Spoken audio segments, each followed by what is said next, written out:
જય શ્રી કૃષ્ણ. સ્વાગત છે તમારું છાયાની વાનગીઓમાં. આજે હું તમારા માટે લઈને આવી છું એકદમ ટ્રેડિશનલ રીતે કાઠિયાવાડી ખાટા ઢોકળાની રેસીપી, જે ગુજરાતી ઘરોમાં અવારનવાર બને જ છે, અને સાથે છે લસણની સ્પેશિયલ ચટણી. તો ચાલો બનાવીએ. તેને માટે મેં એક મોટા વાસણની અંદર 3 કપ ઢોકળાનું પ્રીમિક્સ લીધું છે. આ પ્રીમિક્સ હું ઘરે બનાવીને તૈયાર જ રાખું છું, એટલે જ્યારે આપણે જરૂર પડે ત્યારે એમાંથી લઈને જરૂર પ્રમાણે પલાળી દેવાનું. હવે ઢોકળા પલાળવા માટે મેં 2 કપ છાશ લીધી છે. તમારે જો છાશની જગ્યાએ દહીં લેવું હોય તો 1 કપ દહીં અને બાકીનું જરૂર પ્રમાણે પાણી લઈ અને પલાળી દેવાનું. હવે આપણે આ બધી સામગ્રીને સરખી રીતે મિક્સ કરી દઈશું. હવે ઢોકળાના પ્રીમિક્સ માટે મેં 3 કપ ચોખા, 1 કપ ચણાની દાળ અને અડધો કપ અડદની દાળ લીધી હતી. એને સરખી રીતે ધોઈ સૂકવી બરાબર સુકાઈ જાય પછી મેં ઘંટીમાં એને દળી લીધી હતી.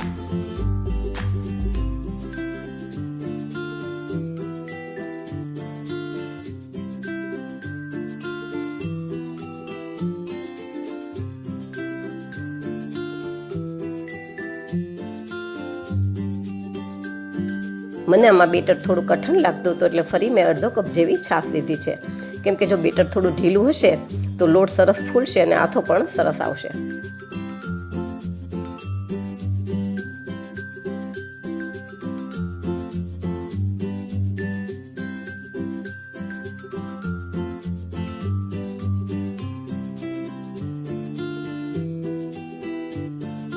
હવે આપણે એને ઢાંકીને 6-7 કલાક જેવું પલાળવા દેવાનું છે. તો આપણે એને ત્યાં સુધી સાઈડમાં રહેવા દઈએ. હવે 7 કલાક પછી આપણે બેટરને પછી જોઈશું. પહેલાં આપણે લસણની ચટણી બનાવી લઈએ. હવે એક મિક્સર જારની અંદર 20-25 જેવી લસણની કળી લીધી છે, 1 ઇંચ જેટલો આદુનો કટકો લીધો છે અને 2 લીલા મરચાંના કટકા લીધા છે. હવે આને આપણે ક્રશ કરી લેવાના છે.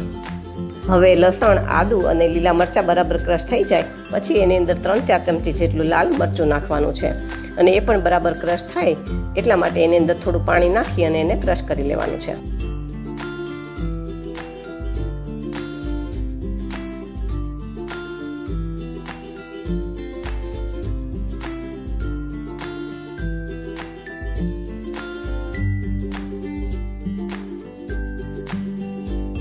હવે આપણું લસણ અને મરચું બરાબર ક્રશ થઈ ગયું છે, તો આપણે ચટણીનો વઘાર કરી લઈએ.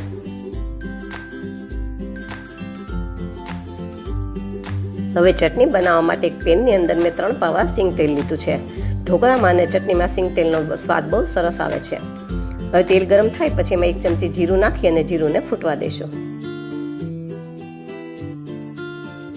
હવે જીરું બરાબર ફૂટી જાય પછી એમાં થોડી હિંગ નાખશું, અને આપણે જે આદુ, મરચાં, લસણ અને લાલ મરચાંની પેસ્ટ બનાવીને રાખી હતી એ બધી આમાં નાખી દઈશું.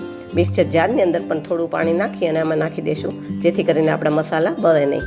અને એની અંદર 1 ચમચી મીઠું નાખી દઈશું.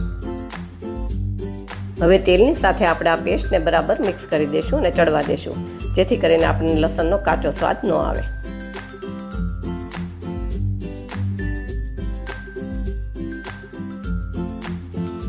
હવે 2-3 મિનિટ પછી આપણી લસણની ચટણી સરસ તૈયાર થઈ ગઈ છે, અને તમે વિડીયોમાં જોઈ શકો છો આમાંથી તેલ પણ સરસ છૂટું પડી ગયું છે અને એકદમ લાલ ચટાક તૈયાર થઈ ગઈ છે. તો આપણે ગેસ બંધ કરી દઈશું.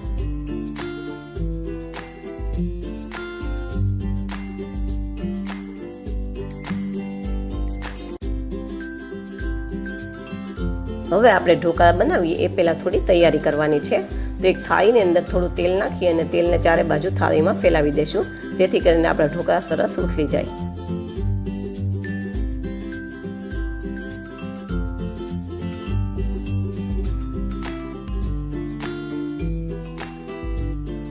હવે મેં અહીંયા મારી કોટનની ઓઢણીને પાથરી દીધી છે.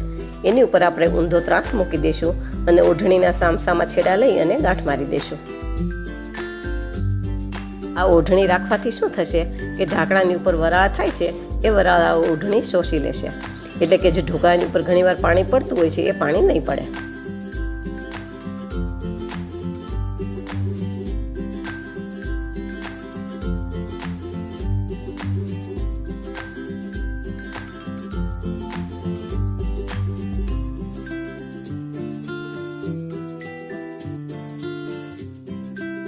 હવે 8 કલાક પછી બેટરને આપણે ખોલીને જોઈએ તો આપણું બેટર સરસ ફૂલી ગયું છે, અને ચમચામાં લઈને જોઈએ તો જાળી પણ સરસ પડી ગઈ છે અને આથો પણ સરસ આવી ગયો છે.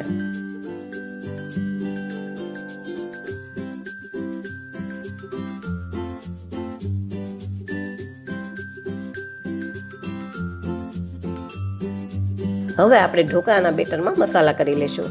તો 1 ચમચી ઉપર મીઠું, 5 ચમચી હિંગ, 5 ચમચી હળદર, 1.5 ચમચી આદુ મરચાં લસણની પેસ્ટ અને 1 પાવડું તેલ નાખી દઈશું.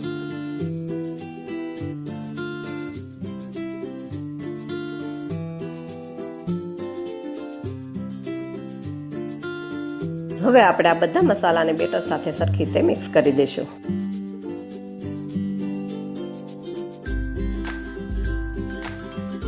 જો તમને મારી વાનગીઓ પસંદ આવે તો મારા વિડીયોને લાઈક કરજો, શેર કરજો અને મારી ચેનલને સબસ્ક્રાઈબ કરજો.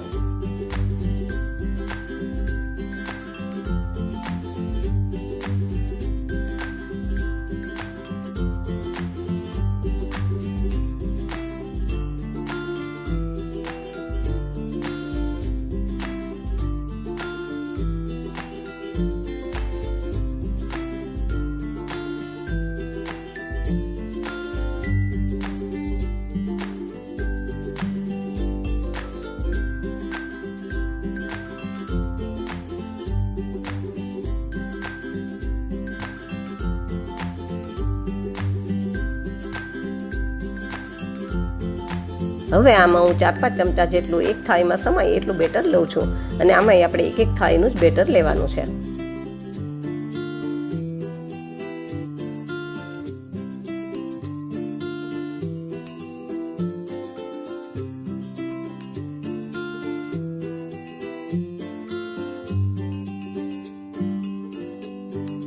હવે બેટરની અંદર હું થોડી ખાંડ નાખી અને મિક્સ કરી દઈશ. આગળ હું ખાંડ નાખતા ભૂલી ગઈ હતી એટલા માટે.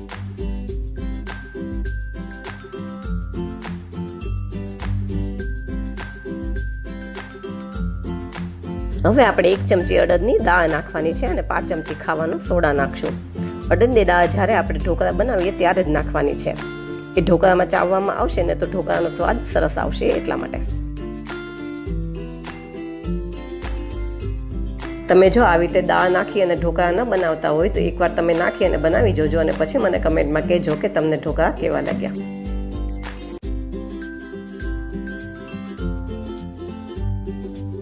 હવે આપણે આ બેટરને થાળીમાં ચારે બાજુ સરખી રીતે પાથરી દઈશું.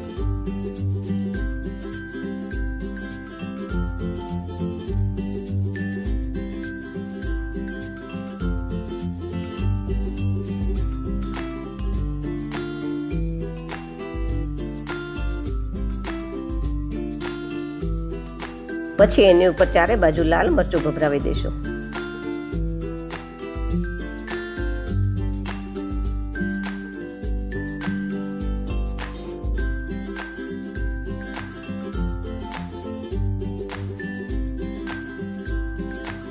હવે એક મોટા વાસણની અંદર મેં પાણી ગરમ કરવા મૂકી દીધું છે અને થાળીમાં પાણી ન ચડે એટલા માટે નીચે કાંઠો અને ઉપર સ્ટેન્ડ રાખી દીધું છે.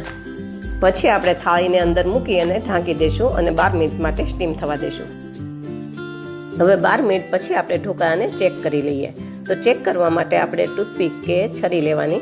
છરીની અંદર નાખી અને છરી આપણે ક્લીન નીકળે છે તો આપણા ઢોકળા સરસ સ્ટીમ થઈ ગયા છે. હવે ગેસ બંધ કરી દઈશું. હવે ઢોકળા ચડી જાય પછી આપણે એને બહાર કાઢી લેવાના અને ગરમ હોય ત્યારે જ એની ઉપર સિંગ તેલ નાખી દેવાનું અને ચારે બાજુ ફેલાવી દેવાનું, જેથી કરીને આપણા ઢોકળા ડ્રાય ન થઈ જાય.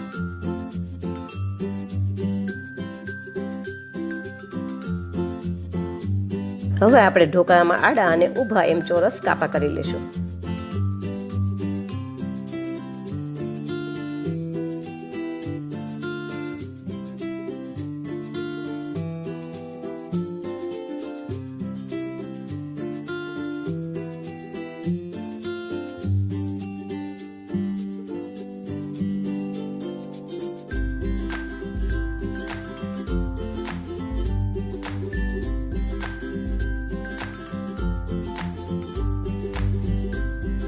હવે તમે જુઓ, તમને ઢોકળા કાઢીને બતાવું તો આપણા ઢોકળા એકદમ સોફ્ટ અને જાળીદાર બન્યા છે.